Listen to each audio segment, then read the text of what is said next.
Ryan Thomas is a community leader and entrepreneur in Bemidji, Minnesota.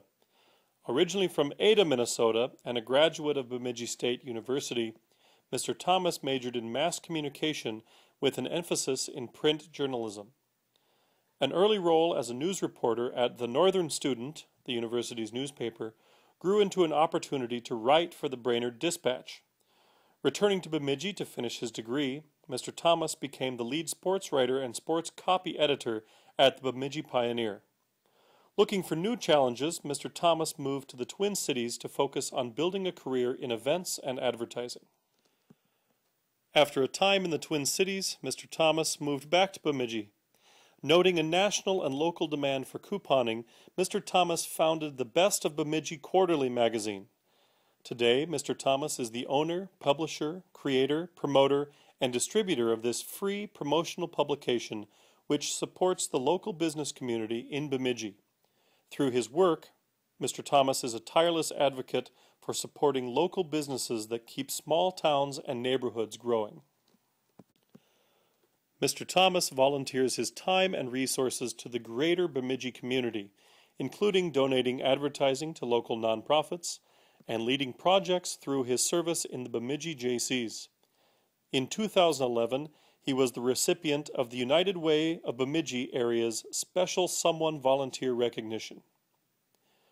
Ryan Thomas is an outstanding young Minnesotan that is leading by example through an authentic, long-term commitment to his community.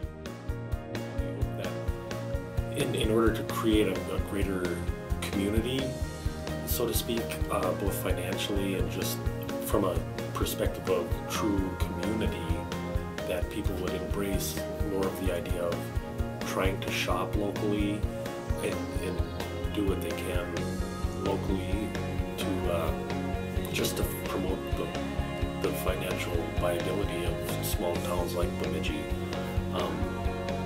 They say that for every $100 a person spends at a local business, $68 will come back to the community through taxes and payroll and other expenditures. Whereas if someone takes that same $100 and if they spend it at a big box store, that money that comes back to us is cut down by 25%, and that's obviously you multiply that times 300 million people in America. That has a direct impact on the financial welfare of their own hometowns. I think what Minnesotans can do to help make that hope a reality is pretty simple. I don't want to sound like I'm on my high horse or anything or preaching to anybody, but I just think people need to shop local and keep those tax dollars in their own community.